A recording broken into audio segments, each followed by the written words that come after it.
first time I saw Saint Benedict's name in Nigeria, it wasn't in a quiet church. It was on a piece of metal, cold, dull, stamped with strange Latin letters, hanging from a chain around the neck of a trembling boy in a crowded night market. Behind him, a man sold protection the way other people sell oranges. Little pouches of powder, feathers, bits of bone, dried things. You don't want to know the names of a candle guttered. The air smelled like sweat, kerosene, and something sour, like old palm wine left in the sun. The boy's eyes kept flicking to the shadows, as if evil had a place to sit, and it was choosing a chair. Then his grandmother leaned in, small woman, iron spine, and pressed her thumb hard against the metal on his chest. "Not that," she hissed at the seller, not even looking at him. "This." And the seller, who had been smiling like a man counting easy money, actually stopped. For half a second, his grin fell off his face, like he recognized something he didn't like. That's the first feeling. Satisfaction. You came for protection from evil, and right away you're staring at it. Evil with a price tag, standing next to a metal that makes it hesitate. The second feeling, interest. Because why would a 6th century Italian monk, born before Nigeria had its modern name, show up here, in this heat and noise, on the chest of a frightened boy? And the third feeling is the one nobody admits out loud. The ugly twist of disgust. Because the market doesn't just sell fear. It sells the idea that fear is true, that darkness is a business, that people will pay again and again for the privilege of being terrified. Now, let's rewind, far back, before the metal, before the Latin letters, before the stories of demons fleeing at a whispered prayer. Because Saint Benedict didn't begin as a man with power over evil. He began as a child who watched the world rot politely. He was born in Nursia, in the rugged hills of Italy, around the end of the 5th century, when the old Roman world was cracking like a clay pot left too long by the fire. People still used Roman words and Roman roads, but the confidence was gone. The empire had lost its teeth. The streets still stood, but something inside society had begun to smell off. Like a beautiful house where the walls are straight, yet the foundation has started to sink. Benedict's family wasn't poor.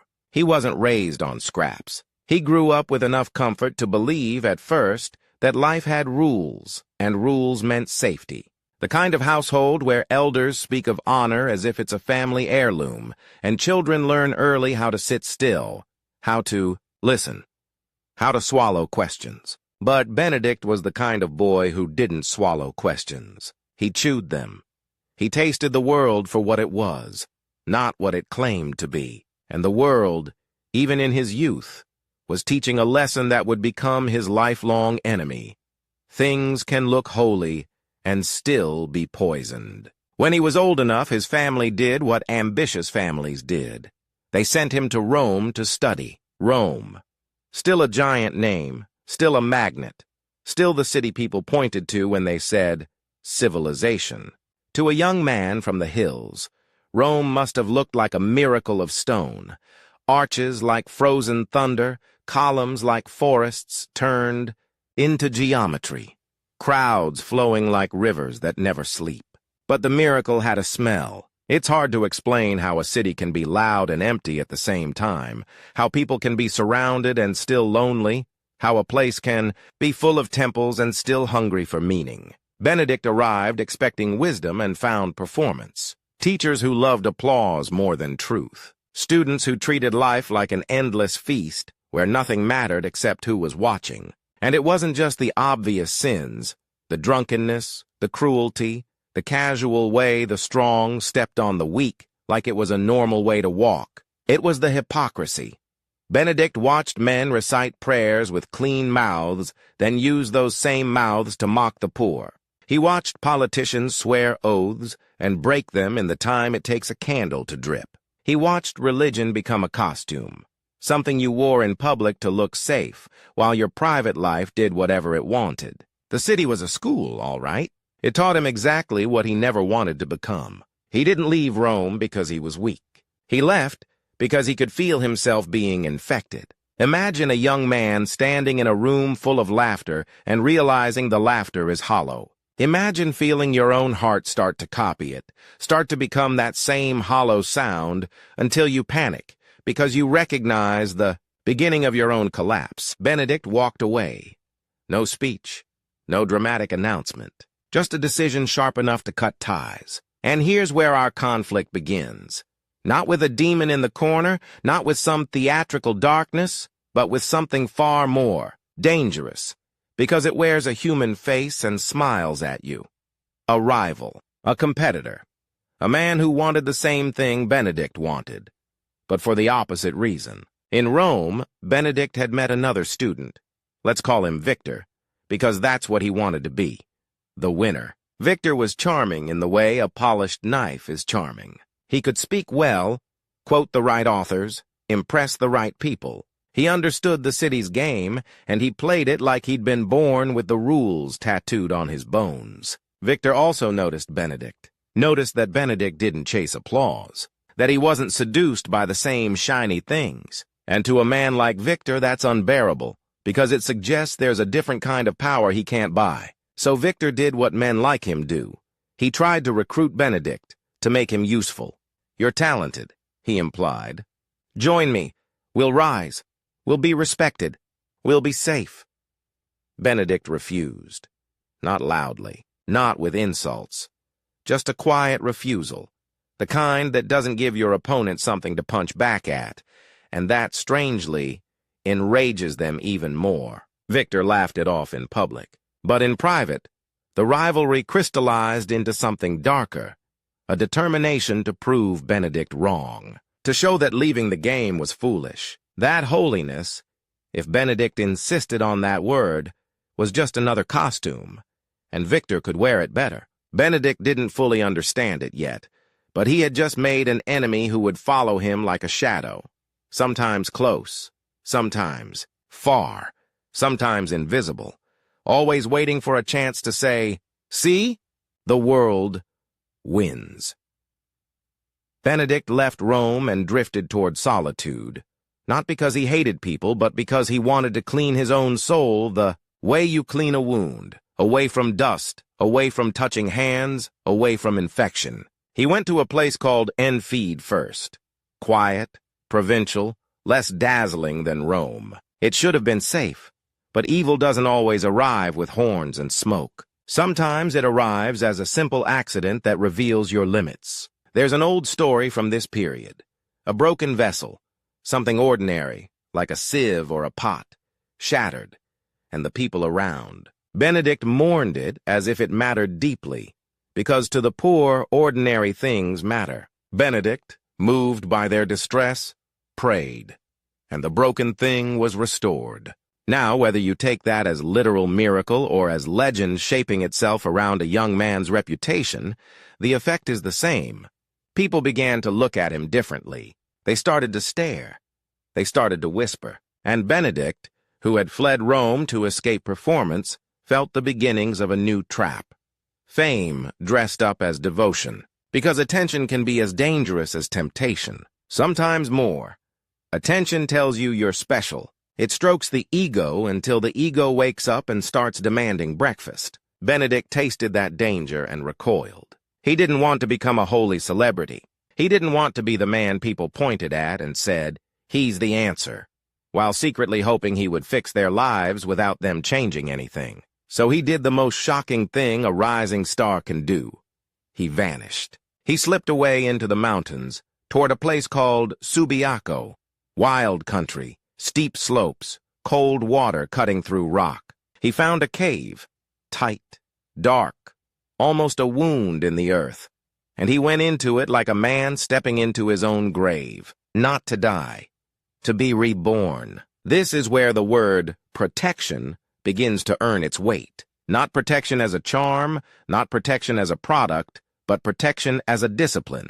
The kind you build by denying the enemy easy access to your mind. In the cave, Benedict fought battles no one applauded. Hunger, loneliness, fear. The mind's ability to invent voices when there is too much silence. the body's insistence on comfort, the strange itch of old desires returning at night, vivid as dreams, cruel as memories, and yes, here come the images people remember, the ones that stick because they're physical. A young man, sweating in the cold, clawing at himself because temptation feels like fire under the skin. A man throwing himself into thorn bushes, thorns tearing flesh, blood mixing with dirt, because pain is easier to manage than a mind sprinting towards sin. That's disgust again, isn't it? The recoil you feel when you imagine the body being scraped and stabbed by thorns. But it also does something else. It tells you Benedict wasn't pretending. He wasn't playing holy. He was dragging himself inch by inch toward purity with no guarantee anyone would ever know his name. For a long time, only one person knew where he was, a monk named Romanus, who lived nearby and brought him food lowered by rope, a simple kindness, a thread connecting Benedict to humanity, and then the thread snapped. One day the rope was cut. Some stories say the devil himself did it, jealous of a man slipping out of his grasp. Other stories suggest something more human. Resentment, suspicion, the irritation people feel when they realize someone is becoming spiritually strong, and they are not. Either way, the message was clear. Even in solitude, Benedict had enemies. He survived. He learned to live on less, to endure, to make silence his weapon. And in that cave, he began to develop the thing that would later make him so feared by evil and so beloved by people in places like Nigeria centuries later. Not flashy power, authority. The kind that comes from a life that cannot be bribed. Eventually, the wilderness did what it always does. It tested him, and when he didn't break, it revealed him. Shepherds found him. At first, they mistook him for some strange animal, wild hair, rough clothes, a man shaped by hunger and prayer. Then they realized he was human. Then they realized he was different. Word spread the way sparks spread in dry grass. Quietly at first, then suddenly the whole hillside seems to know. People began to come. Some came with sincere hunger for God. Some came for miracles like they were coming to a healer. Some came because boredom is a powerful engine. And some came, here's the twist, because they wanted to control him. Because when a man becomes known as holy, leaders feel threatened. They feel their influence wobble. And a rival, like Victor, far away in Rome, hears rumors and thinks, so the runaway is building a reputation after all. Let's see how pure he stays when the world reaches for him. Around this time, a nearby monastery lost its abbot. The monks, restless, undisciplined, looked for a replacement who could stabilize them. They heard about Benedict in the cave. They begged him to become their leader. Benedict refused at first, and his refusal wasn't humble theater. He told them, plainly, that his way of life would be too hard for them, that they wanted a manager, not a father, that they wanted order without obedience. They insisted. And Benedict, perhaps believing he could help, perhaps believing this was God's next step, agreed. This decision looked simple on paper. In life, it was stepping onto a battlefield. Because the moment Benedict walked into that monastery, he wasn't just a holy man anymore. He was a competitor. He was competing with their habits, with their laziness, with their love of comfort, with the little corrupt bargains they had made, with themselves. I can be religious and still live however I like. And the monastery, supposedly a place of God, became an arena for the oldest rivalry of all. A man trying to build a disciplined, clean life, against men who preferred spiritual excuses. Benedict began introducing structure, regular prayer, work, restraint, silence, where silence was needed. Not cruelty, not tyranny, structure. And the monks began to hate him, not all of them, but enough, because discipline feels like an accusation to the undisciplined. And here is one of the most chilling truths of Benedict's youth, one of the concrete, shocking images that makes his later protection from evil. Devotion. Makes sense. His enemies tried to poison him. Inside a monastery, under the sign of holiness, they brought him a cup, maybe wine, smiling, pretending obedience. The cup glittered with friendliness. The poison hid like a snake under leaves. Benedict took the cup, and something in him, call it spiritual perception, call it wisdom sharpened by solitude, knew. He made the sign of the cross, and the cup shattered. Think about what that means symbolically, even if you set aside the literal miracle. The moment Benedict prayed, the lie couldn't hold its shape. The container broke. The hidden thing was revealed. The rival inside the monastery, some ambitious monk, some internal victor who wanted leadership without holiness, had shown his hand. Benedict didn't retaliate with violence. He didn't curse them dramatically. He did something that's both colder and more powerful. He left. He walked away from leadership that was offered but not truly desired. He refused to be dragged into their hypocrisy, and by leaving, he forced the truth to hang in the air. You wanted a holy man until holiness asked something of you. That departure was not a defeat. It was a selection, a pruning. He returned to Subiaco, and this time he didn't return as a lone man in a cave. He returned as a man with a proven enemy and a proven calling. Young men began to gather around him, students of a different kind of school than Rome, men hungry for a life that didn't stink of compromise, men who wanted to fight evil not with charms, not with theatrics, but with a life trained like a blade. Benedict organized them, not into one big chaotic crowd, but into communities, smaller houses, disciplined groups, places where the weak could become strong, without being swallowed by the strong. And somewhere, far away, Rome again with its polished knives, Victor hears the rumor, Benedict didn't break. Benedict didn't die. Benedict didn't become a fool. He became a force. And that's where the real rivalry sharpens, because now it's no longer a private grudge between two young men. It's a clash of two visions of power. Victor's power, status, influence, control, performance. Benedict's power, obedience, discipline, integrity, the kind of authority that makes poison cups crack. And if you're listening from Nigeria, or anywhere that knows the fear of unseen darkness, you can already feel why his story refuses to stay in the 6th century. Because the enemy Benedict fought wasn't just out there. It was inside institutions, inside hearts, inside smiling faces. And he learned early that evil doesn't always roar. Sometimes it offers you a drink. Benedict's return to Subiaco didn't feel like coming back to a safe place. It felt like stepping onto a slope covered in dry leaves, beautiful, quiet, and ready to ignite. Because once a man survives poison served with a smile, he stops believing evil only lives in obvious places. He starts looking for it where it hides best, behind respectability, behind tradition, behind, we've always done it this way. And yet, this is the strange thing. Benedict wasn't hardened into suspicion. He didn't become bitter. He didn't turn into a man who sees an enemy in every face.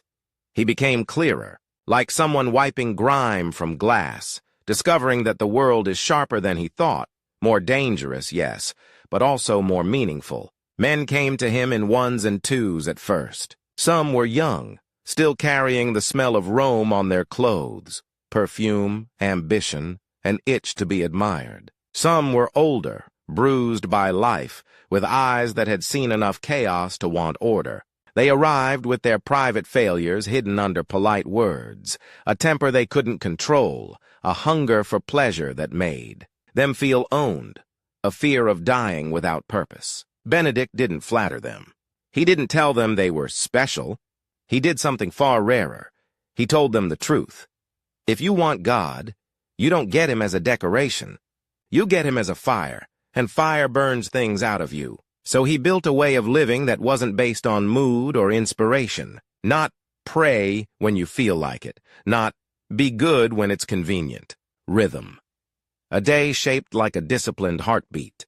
Prayer, work, reading, silence, community. Not to crush the human spirit, no. To train it.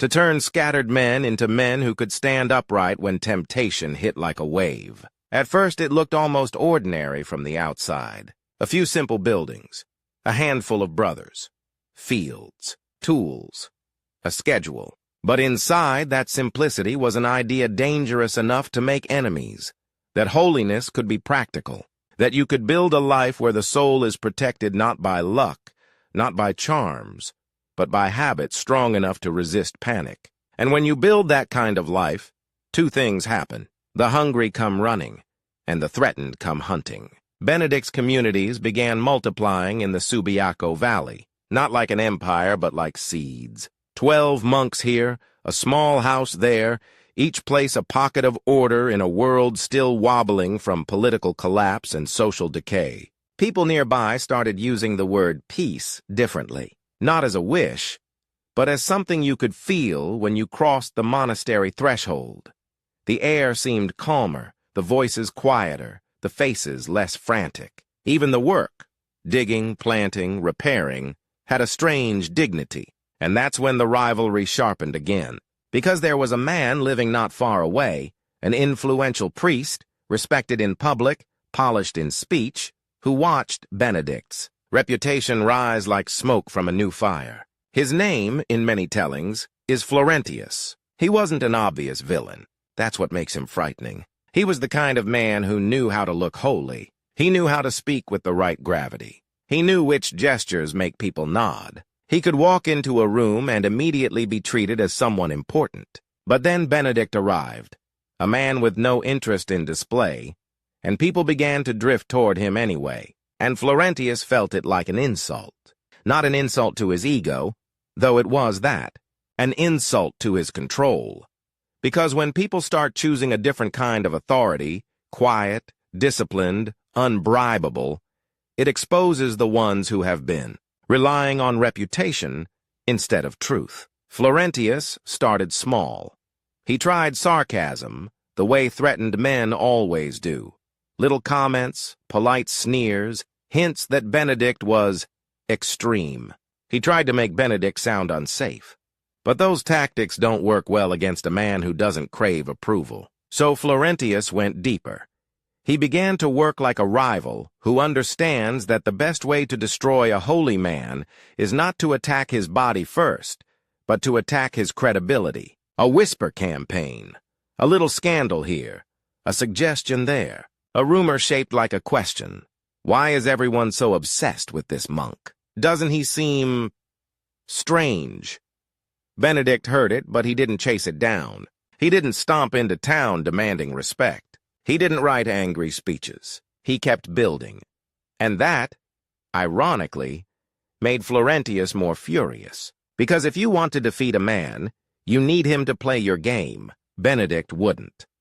So Florentius escalated into something uglier, something you can almost see in your mind like a scene from a dark film. He sent a gift, a basket of bread. Imagine it. Warm loaves, the smell of grain and yeast, the simplest kindness, the kind of present that says, "See, we're friends. I support you. I'm on your side." Benedict received it. He thanked the messenger, and then he didn't eat it. He called over a raven, a wild bird that had become strangely tame around the monastery, drawn by scraps and routine. And he told the brothers to watch. He broke the loaf. And inside, hidden where no one would notice at a glance, was poison. Not enough to make you cough immediately. Not some dramatic, instant death. The kind of poison that would let your enemy keep their hands clean. The kind that would make you sick, slowly, quietly, until people said, "How sad." He must have been weak. Benedict didn't rage. He didn't gather a mob. He gave the poisoned bread to the raven and commanded it, yes, commanded it, to carry the bread somewhere no person could find it. Somewhere it couldn't harm anyone else. The raven took it and vanished into the sky. And if you're picturing that bird flying over the valley with death in its beak, you're supposed to feel it in your stomach. Because this wasn't a battlefield with swords. This was a holy war fought with smiles, gifts, and hidden rot. And Benedict was winning. Not by out-scheming Florentius, but by seeing through him. Florentius didn't stop. He tried a different kind of poison next. Not for the body, but for the mind. If you can't kill a man, you can ruin him. So he sent women, dancers, seducers, into the valley near the monastery, performing in ways meant to drag attention, to stir desire, to plant images in the monks' minds that would return at night like hooks. Think about the cruelty of that strategy. It's not just temptation, it's psychological sabotage. It's trying to crack a community by exploiting the most vulnerable part of human nature, the part that aches for intimacy, the part that confuses hunger for love with hunger for pleasure. For younger monks especially, it would have been like throwing a torch into dry straw. Benedict watched the brothers struggle. He didn't shame them for being human. He didn't pretend desire isn't real. He did something more difficult. He took responsibility, not for their choices, but for the environment. And here comes a twist people don't expect in heroic stories. Benedict chose retreat, not because he was defeated, because he refused to let the rivalry turn his community into collateral damage. He saw that Florentius wasn't trying to beat him in debate or leadership. He was trying to destroy souls out of spite. So Benedict gathered his closest brothers, looked over the valley that had become a nest of communities, and made a decision that, cut like a knife, he would leave. Imagine the shock. The founder walking away, the leader stepping out of his own success. But Benedict wasn't building a monument to himself. He was building a way to God. He put capable leaders in place, blessed them, and departed. And not long after, another disturbing image, another moment that makes the air feel heavy, Florentius, the rival priest, died suddenly in an accident. The stories often describe it as a collapse, a fall, something abrupt and humiliating. One of Benedict's followers ran to tell him, breathless, excited, because people love when enemies get what they deserve. But Benedict's reaction was not celebration. He wept. He grieved. He punished the brother who brought the news with glee, because Benedict understood something that most people don't want to understand. Your enemy's ruin is not a feast. It's a warning. It's proof of how twisted the human heart can become. And it's a mirror. If you can rejoice at his death, what does that make you? That moment, Benedict refusing the sweetness of revenge, was one of the clearest signs of his coming to God. Not dramatic conversions, not lightning bolts, but a steady refusal to let evil rewrite his soul. So where did he go? South, toward a mountain that would become legendary, Monte Cassino. When Benedict arrived, the place wasn't empty. It was crowded with older faiths, pagan altars, rituals, the stubborn remnants of worship that clung to the land like vines. People still offered sacrifices. They still believed in bargains with unseen forces. Benedict saw the spiritual confusion and didn't respond with contempt. He responded the way he always did. He built something better. He tore down idols, not with random violence, but with decisive action, and raised a church in their place. He preached. He taught. He baptized. He made the mountain a lighthouse in a region where fear and superstition had become normal. And this is where the rivalry with Victor, that older shadow from Rome, returns in a new form. Because once Benedict established Monte Cassino, his influence stopped being local. It became cultural. It became inconvenient to powerful people. A disciplined monastic network is not just religious. It's social stability. It's education. It's agriculture. It's charity. It's a place where books are copied instead of forgotten, where travelers are hosted instead of robbed, where the poor are fed instead of ignored. That kind of institution competes with corrupt power structures. So somewhere in the political religious networks of Italy, men like Victor, now older, now more connected, began to treat Benedict not as a harmless monk, but as a rival force reshaping society. Victor didn't have to show up with a sword. He could do something subtler, pressure local leaders, manipulate bishops, spread the idea that Benedict's way was too strict, too independent, too influential, and Benedict knew it. He wasn't naive, but he also knew something Victor didn't. You can't bribe a man who has already given everything away. At Monte Cassino, Benedict's coming to God took on its mature form. Not escape from the world, but transformation of it. Not hiding in a cave, but shaping a community so stable that it could outlast chaos. And from that stability grew the thing Benedict is now most famous for: a rule of life. Not a vague spiritual poem, a practical blueprint. It told monks when to pray, how to work, how to treat each other, how to correct mistakes without cruelty, how to obey without becoming slaves, how to lead without becoming tyrants. It insisted on balance, on humility, on the idea that holiness is built through small, faithful actions, repeated until your soul becomes trained. But don't imagine this was written in a calm, cozy room while birds sang outside. This rule was forged in conflict. Benedict had seen the extremes. He had seen monks so undisciplined they tried to poison their leader. He had seen rivals so jealous they used gifts as weapons. He had seen temptation weaponized. He had seen how spiritual pride can disguise itself as virtue. So the rule, his rule, was like a wall built around a garden, not to keep life out, but to keep predators from trampling it. And here's another twist. Benedict wasn't only battling enemies outside the monastery. He was battling the demon of too much inside it. Too much harshness, too much softness, too much talking, too much silence, too much work, too much laziness. He knew extremism can be a form of ego. Look how strict I am. Look how holy I look. So he demanded moderation. He demanded stability. He demanded obedience, but also care. Leaders were warned not to crush the weak. The strong were warned not to mock the weak. This wasn't a cult built around Benedict's personality. It was a system designed so that even after Benedict died, the way would hold. And that's exactly why it spread. Because you can admire a saint and still forget him. But you can live a rule. You can build families, schools, communities, even whole cultures around a pattern that works. Now, remember that Nigerian night market? The boy with the medal?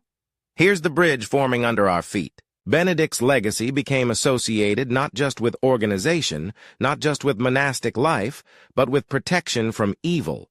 Because his entire approach was a kind of spiritual defense system, not dramatic magic. A trained life. And yet, as stories of him spread, people began to remember the moments where that spiritual authority looked visible. Poison revealed. Temptation resisted. Darkness pushed back. Over time, certain symbols became attached to his name. Latin prayers, invocations, the sign of the cross used like a blade against the unseen. His reputation as a defender against evil grew because, again and again, his story showed the same pattern. Evil tries to enter through ordinary doors, gifts, appetites, pride, whispers. And Benedict shuts the doors with discipline, prayer, and clarity. At Monte Cassino, visitors came not just for teaching, but for counsel. People brought conflicts. They brought guilt. They brought fear. They brought stories of nightmares, of despair that felt like something sitting on their chest at night. Benedict listened, and he gave them something so simple it almost sounds insulting, until you try to live it. Order your life. Confess what is hidden. Stop bargaining with your weakness. Pray, even when you feel nothing. Work even when you feel tempted. Eat, sleep, speak, and rest with discipline. Because a chaotic life is like a house with doors left open, and eventually, something walks in. This is the part many people don't like, because it removes excuses. It says protection isn't just something you wear, it's something you become. Still, Benedict wasn't blind to the dramatic, the supernatural. Stories gathered around him, visions, discernment, knowledge of distant events as if he could see across mountains. People said he could recognize a lie before it was spoken, that he could feel the movement of darkness, like a change in weather. Whether you take those stories literally, or as the way human communities express, this man was spiritually powerful, they all point to the same thing. Benedict's coming to God wasn't a private hobby. It turned him into a threat. And Victor, our shadow rival, didn't disappear. He adapted. When you can't destroy a man directly, you try to corrupt his followers. You try to fracture his community. You try to turn devotion into fanaticism, discipline into pride, structure into cruelty. Because nothing ruins a holy legacy faster than the disciples acting like monsters. So the real battle at Monte Cassino became a race against time. Could Benedict build a spiritual culture strong enough to resist corruption after he was gone? Could he create leaders who didn't need his presence to remain clean? Could the protection he offered become portable, carried by people into places he would never see? And as the monastery grew, as the rule took shape, as Benedict aged into the role of a spiritual father of nations, he would never visit. The tension tightened like a rope, because every protective wall has a weak spot, and the enemy always looks for the same thing. A crack, a compromise, a moment of pride, a moment when someone says, "We don't need to be vigilant anymore." Benedict knew the crack might not appear in stone or wood, it might appear in the human heart. And he began to prepare for the next act, where the fight would no longer be about building, but about enduring. At Monte Cassino, the mountain didn't just hold stone and wind anymore. It held a rhythm. Before sunrise, while the world still looked half dead in the cold blue dark, a bell would cut through the silence. Simple, metal, merciless, not a melody, a command. The kind of sound that doesn't ask your opinion. Bodies rose from straw beds. Feet met the floor.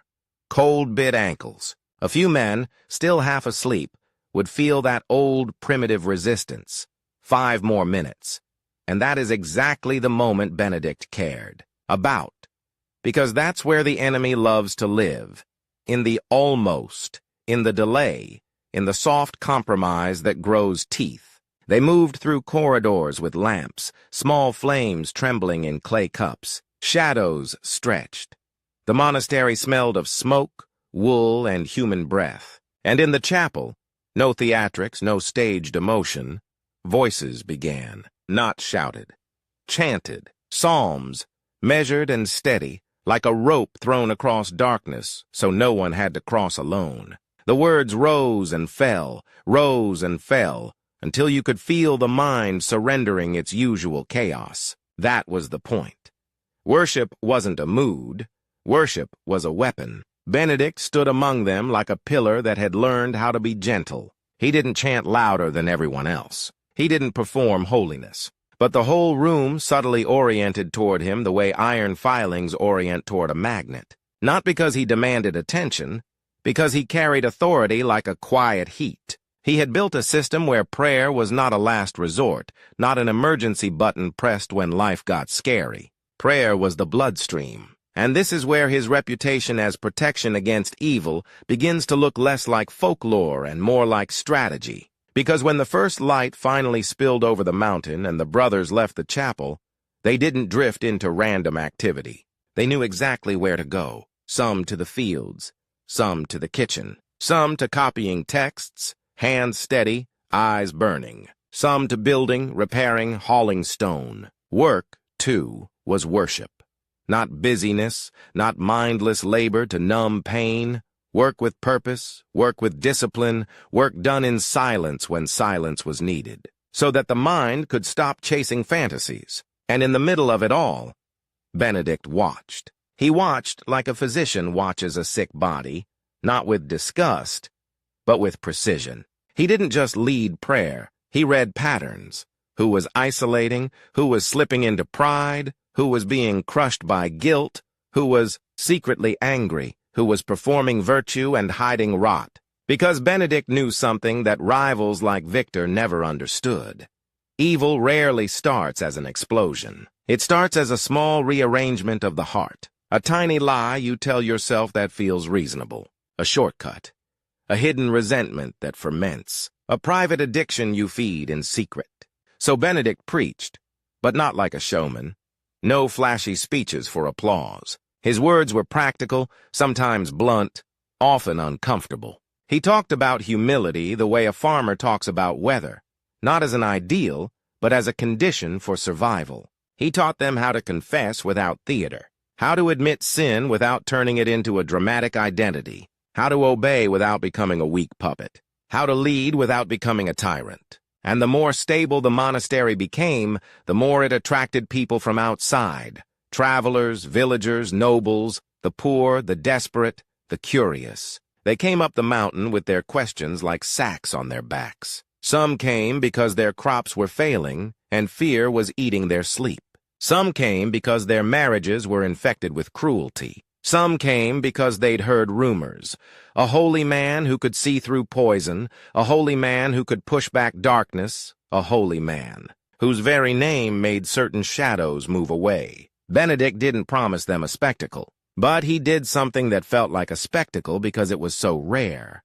He listened without treating them like entertainment. When someone spoke of nightmares, heavy, suffocating dreams, waking up with scratches, waking up feeling watched, Benedict didn't roll his eyes or feed their panic. He asked questions. He looked for the crack. What have you been feeding your mind? What fear have you been bargaining with? What sin are you hiding? What hatred are you storing like a knife under the bed? Sometimes he prescribed prayer and fasting. Sometimes he prescribed reconciliation.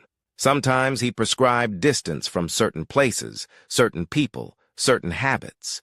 Because not every spiritual battle is a demon. Sometimes it's a toxic environment you keep calling normal. And yes, sometimes the stories say he confronted something truly unseen. A man comes shaking, eyes wild, claiming he can't enter the church. His feet refuse, his stomach turns, his skin crawls. Benedict stands close, not afraid, and speaks the name of Christ with the calm of someone opening a door he owns. The man convulses, screams, collapses, then breathes as if for the first time in years. People remember those stories because they want a clean line. Monster appears, saint defeats it. But Benedict's real work, the work that made him feared by evil, was the slow, daily construction of a life that gave the enemy fewer entry points. That's why his way endured. That's why his name traveled. And that's why his rivalry with Victor didn't fade. It intensified, because Victor could not defeat a system by mocking a man. Victor, older now, had become the type of competitor Benedict always attracted. A man embedded in networks, comfortable with influence, skilled in manipulation. He was not a single villain with a single plan. He was a pattern, the worldly mind that wants religious authority without surrendering to God. He started by sending visitors, not pilgrims. Observers. They arrived polite, deferential, asking to learn, asking to understand Benedict's methods. They watched the schedule. They watched how the monks bowed. They watched who Benedict trusted. And then they went back down the mountain and carried stories, carefully edited, not outright lies at first. The most effective propaganda always tastes like truth. Benedict is strict, they'd say. His monks are intense. His rule is unusual. Is it really necessary to live like that? Victor's goal was simple, to make Benedict's authority sound dangerous, to make local leaders, bishops, nobles, wonder whether this monastery was becoming too powerful, too independent, too admired. And Benedict felt that pressure in the air the way you feel a storm before it breaks. But he didn't back down. He didn't become paranoid. He became more meticulous. This is where the details of worship and governance matter, because Benedict's process wasn't just spiritual, it was organizational warfare against chaos. He instituted a structure where an abbot was accountable, not to public applause, but to God and to the community, where correction could happen without humiliation and discipline could happen without cruelty. He taught the abbot to treat each monk differently. The strong are pushed, the weak are protected, the proud are humbled, the crushed are lifted. He insisted that guests be received as Christ, fed, washed, housed, because hospitality breaks the cycle of fear. A monastery that can welcome strangers without losing its soul is a fortress that can't be starved. And he insisted on something that sounds small, but is terrifying to any manipulator. Truthful speech, no gossip, no whisper wars. No weaponized rumors inside the community. Because gossip is how rivals like Victor invade a place without stepping inside it. Benedict made gossip spiritually expensive. If a brother spoke against another behind his back, he wasn't treated like a funny guy. He was corrected, sometimes punished, not because Benedict was obsessed with control, but because he understood that a community is either held together by truth or eaten alive by talk. Still, Victor kept probing, and eventually, he found a pressure point, not in the monastery, in the outside world, a famine, a wave of need, a period of unrest.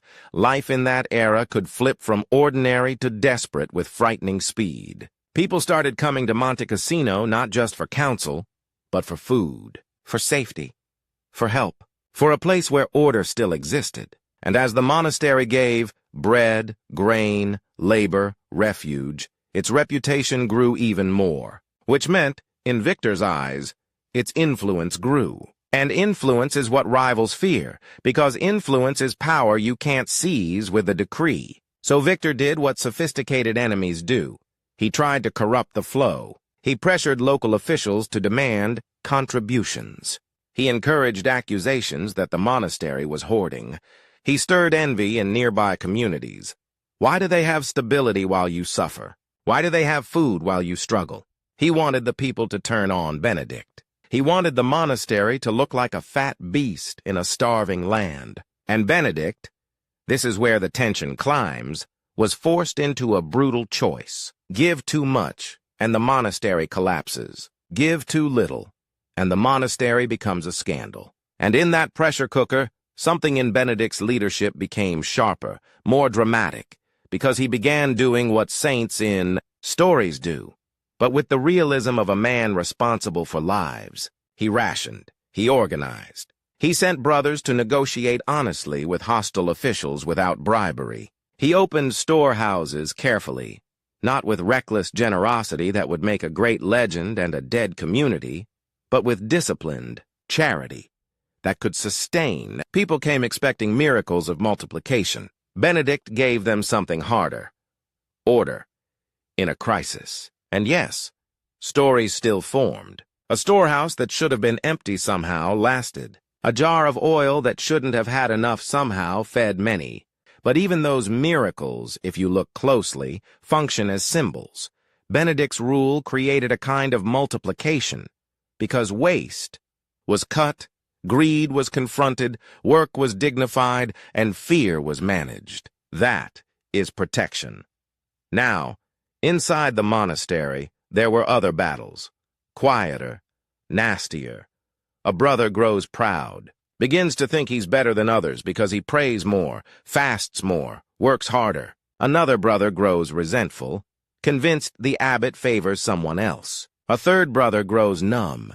His prayers become dry words, his work becomes empty motions, and he starts secretly fantasizing about leaving. Benedict dealt with each not like a judge who enjoys punishment, but like a builder repairing cracks before the wall collapses. Sometimes he would call a monk to his side and say something that landed like a shock because it was so accurate. The monk would go pale.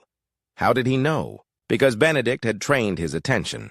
He had learned, through solitude, through leadership, through resisting temptation in thorn bushes and poison cups, that the human heart has patterns. And when you learn the patterns, you can see the enemy's footprints even when the enemy is invisible. Victor couldn't beat that with politics alone. So he tried a new twist, a more personal attack. He attempted to lure away Benedict's key leaders. He offered them positions, comfort, prestige. You don't have to live like this, the offers implied. You're talented. You could have more. And for some, the temptation was real. Not because they were evil, but because humans get tired. Humans want recognition. Humans want ease. This is where Benedict's preaching became even more intense, not louder, but sharper. He spoke about stability, like it was oxygen. He spoke about obedience as freedom, not slavery. He spoke about humility as strength, not weakness. And then he did something that would have looked like madness to Victor.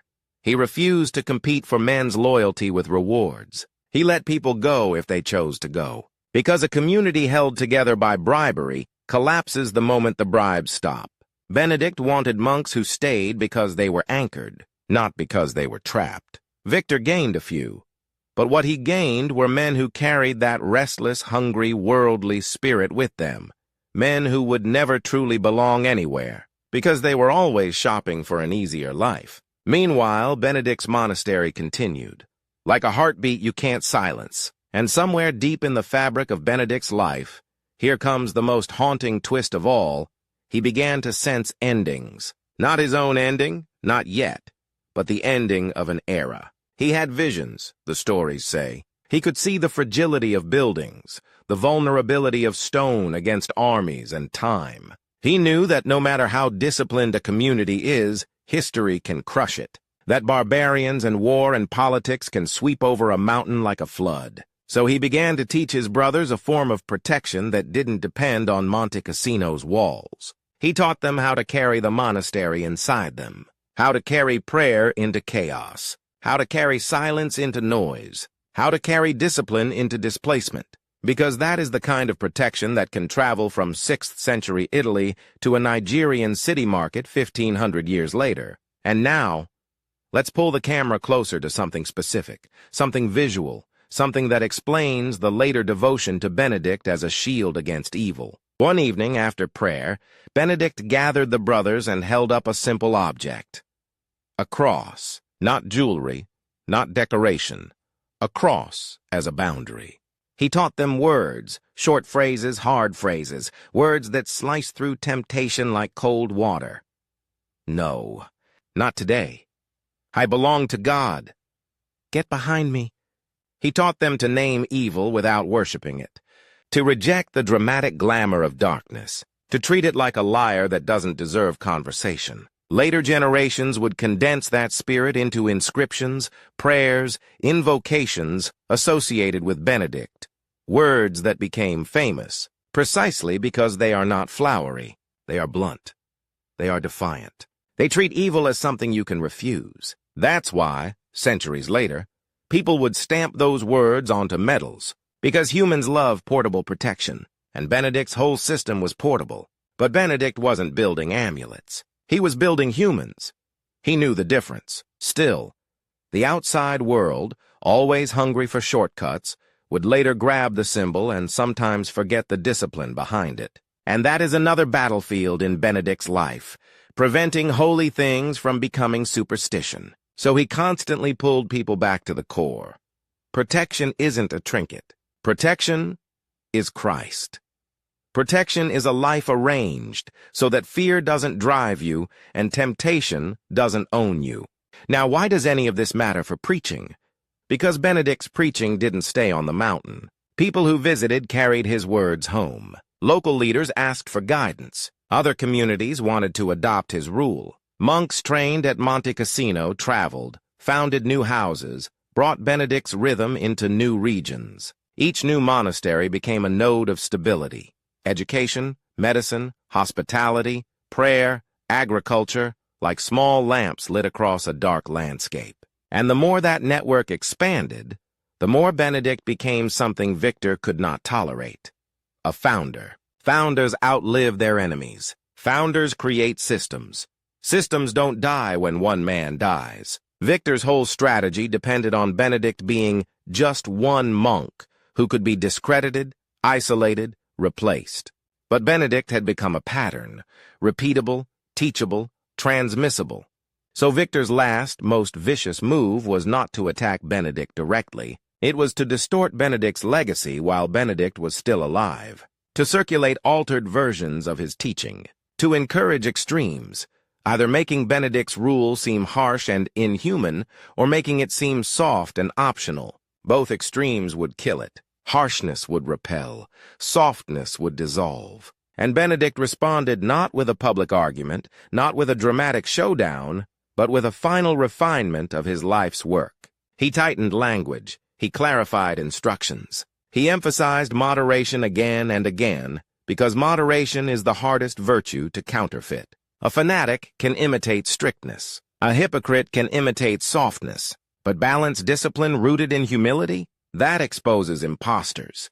He trained abbots. He prepared successors. He made sure the rule could stand on its own feet. And then, another jolt of tension, he began to experience betrayal close to home. Not everyone around Benedict loved him. Some envied him. Some were tired of him. Some resented the demands. And when resentment grows inside a disciplined system, it doesn't always erupt as open rebellion. Sometimes it manifests as sabotage, quiet disobedience, passive resistance, deliberate forgetting, small thefts of time and attention. Benedict confronted it, and it hurt. Not because it threatened his power.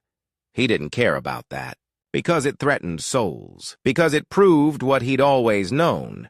You can build walls of stone and schedules of iron, and still the human heart can smuggle darkness in through a tiny crack. And that's the moment Benedict's preaching becomes almost frightening in its intimacy. He didn't only preach to crowds, he preached to individuals, calling them back from the edge. He spoke to the brother who was sliding into despair and told him firmly that despair is not humility.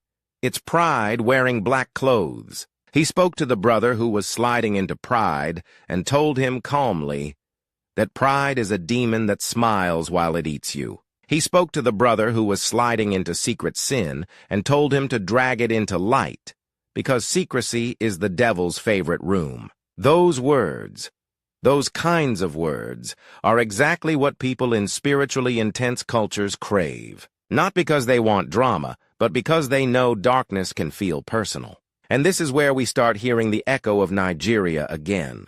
Not as a random detour, but as a destination Benedict's legacy naturally reaches. In many Nigerian Christian communities today, especially where people speak openly about spiritual warfare, protection isn't an abstract theological word. It's something people seek because they feel the world is layered, visible life, and an invisible struggle beneath it. Some people have lived through fear that feels like a presence. Some have watched families fracture under forces they can't explain. Some have seen religion mixed with older practices, charms, sacrifices, fear-based rituals sold like merchandise. So when Catholic and other Christian traditions brought Benedict's symbol and prayers into that environment, it didn't land as a quaint European relic. It landed like a tool, a cross-shaped no, a refusal. A boundary you can wear, yes, but more importantly, a boundary you can live.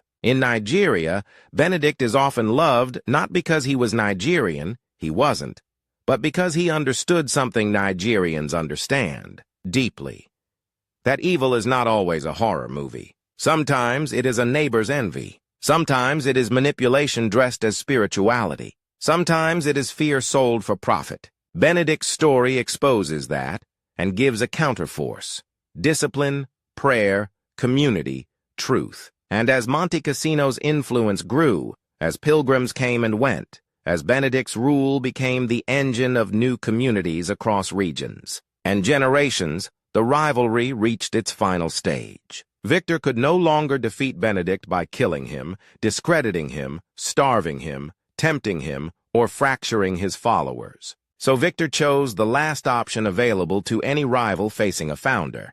He bet on time. He bet that Benedict would die and his system would weaken. He bet that the rule would become rigid and lifeless, or diluted and meaningless. He bet that without Benedict's presence, the monastery would become just another institution, safe-looking, hollow inside. And Benedict, old now, eyes carrying the weight of too many battles, prepared to prove him wrong, not with one final miracle, with succession, with legacy. With a way of worship and work so embedded in human routine that it could survive storms. Because the strongest protection doesn't depend on one heroic moment. It depends on what you do before the moment arrives. The last years of Benedict's life didn't look like the ending of a legend. They looked like the slow tightening of a knot. Because when a man has spent decades building walls against evil, inside himself, inside a community, inside a whole region, he starts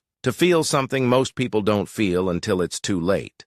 Not just that he will die, but that after he dies, the real battle begins. Benedict had always treated time like an enemy you don't negotiate with. You don't charm it.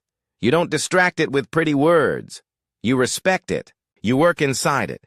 You use it while you have it. So, as his hair whitened and his body weakened, he doubled down on the only thing that ever made him strong: routine. Prayer before dawn, even if joints ached. Work, even if hands trembled. Correction, even if it cost him affection. Silence, even if he longed to speak more. He wasn't trying to be dramatic. He was trying to be faithful. And then the stories around him, already thick with rivalries, poison, temptations, prophecies, began to take on a different texture. Not Benedict defeating evil, but Benedict seeing endings. One of the most unsettling threads is the way he's remembered as a man who could foresee disaster, like someone hearing distant thunder before anyone else notices the sky changing. He knew buildings don't last. He knew armies come.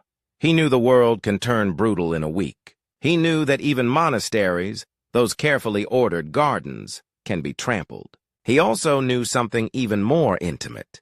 He knew his own departure was close. And in that closeness, our rival, Victor, the worldly pattern that always wanted to prove Benedict wrong, made his final attempt. Because if you can't break a founder's system from the outside, you try to rot it from the inside at the moment the founder is weakest, so the pressure increased. Not necessarily as one identifiable villain stepping into the courtyard with a speech, more like a fog creeping in. Misunderstandings among brothers, small ambitions waking up, quiet competitions over who will lead after. Benedict, who will be remembered, who will be important. Benedict watched it the way a shepherd watches wolves circling. No panic, no denial, just awareness. He taught against it constantly. Don't build your life on being seen. Don't treat leadership like a prize. Don't compete for holiness. Your enemy isn't the brother next to you. Your enemy is the pride that wants to eat you. And he did something that made his followers uneasy, because it sounded like a final warning. He spoke about death the way soldiers speak about a coming battle, not morbidly, strategically. He reminded them that the monastery wasn't their home. God was. The rule wasn't their savior. Christ was. The walls weren't their protection. Obedience and humility were, and then, one day, like a final twist that makes a room go quiet, Benedict was told his sister had fallen ill. Scholastica. She is remembered as a woman of fierce devotion, a spiritual mirror to Benedict, someone who lived the same hunger for God in a different form. There are stories of their meetings, rare, precious, where they would speak of heaven, of scripture, of the soul's struggle, like two people sharing a language nobody else fully understands. In one famous scene, they meet and speak late into the night. Benedict insists he must return to the monastery because rules are rules. Time is time. Order is order. Scholastica, sensing it may be their last meeting, begs him to stay a little longer. Benedict refuses. So she prays, and suddenly the sky breaks open. Storm, rain, thunder, so violent Benedict cannot travel. He looks at her, half exasperated, and she looks back with calm certainty. You wouldn't listen to me, her eyes seem to say, so I asked God. It's a beautiful scene, but it's also eerie because it shows the tension Benedict carried his whole life. The tension between discipline and love, between structure and the unpredictable movement of grace. A few days later, Scholastica dies. Benedict sees her soul, the stories say, rising like a dove toward heaven. Whether you take that literally or symbolically, what matters is what it did to him. It sharpened his awareness that the end was not theoretical anymore. It was here. And when the end comes for a founder, the world does something strangely hungry. It tries to seize the founder's power. People begin to treat him like a relic while he's still alive. They want the last blessing, the last word, the last object he touched, the last secret. Benedict refused to become a magician. He didn't sell access to holiness. He didn't trade blessings for loyalty. But he did give his brothers a final gift, one that looks quiet from the outside and terrifying from the inside. He made them practice dying, not physically, spiritually. He forced them to let go of their need for him. He insisted that the rule be the anchor, not his personality. He appointed leaders, tested them, corrected them, watched how they handled power. He taught them how to endure blame without collapsing, how to receive praise without swelling, how to resist flattery, because flattery is one of the enemy's most elegant poisons. And Victor, our rival, the worldly shadow, was still betting that once Benedict was gone, the system would degrade. So Benedict did what founders do when they're truly wise. He made the system larger than himself. He made it repeatable. He built it in writing, in habits, in shared memory, in daily practice. Now, on the day Benedict died, the story becomes almost cinematic, simple, stark, and heavy. He sensed it was coming. He told the brothers to prepare. He asked to be carried to the chapel, not to a bed, not to a private room, not to a comfortable corner, to the place of prayer. They supported him, his body thin, his breathing already dragging like a chain. He received communion. He lifted his hands toward heaven, and then, standing, supported, upright, refusing to collapse in a heap like a defeated man, he died. That image matters, because it tells you what kind of protection Benedict believed in. Not a charm that keeps you from suffering, a strength that lets you face the last enemy without fear. In Christian language, death is called the last enemy. Benedict didn't treat it like a friend, but he didn't treat it like a horror either. He treated it like a boundary you cross with God, not alone. He died around the middle of the 6th century, and the monastery breathed out a strange silence, grief mixed with a kind of disciplined calm. But the moment he was gone, the other battle started, the battle over meaning. Because humans can't leave holy things alone. We either turn them into dry rules with no heart, or we turn them into superstition with no discipline. And Benedict's legacy sat right on that knife edge. On one side, his rule could become a machine. People obeying without love, working without joy, praying without attention, turning the monastery into a spiritual factory. On the other side, his name could become a spell. People wearing his symbols, repeating his words, expecting protection while still feeding the same darkness he fought. Benedict's true followers tried to keep the balance. But time does. What time does? Stories spread. Legends bloom. People carry fragments. Symbols become famous.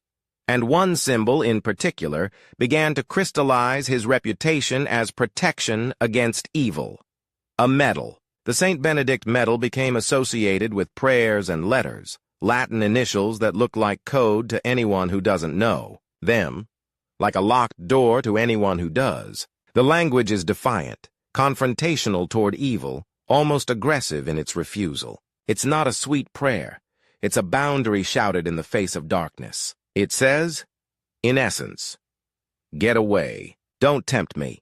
I will not drink your poison. And if you think that sounds like Benedict's life, you're right, because his whole story was a long refusal to drink poison, whether it came in a cup, in bread, in seduction, in ambition, in revenge, in pride. Over centuries, Benedict's rule shaped Western monasticism profoundly. Monasteries became centers of learning, agriculture, copying manuscripts, hospitality, small islands of stability that helped preserve knowledge through chaos. But here's the twist that pulls us back to the beginning.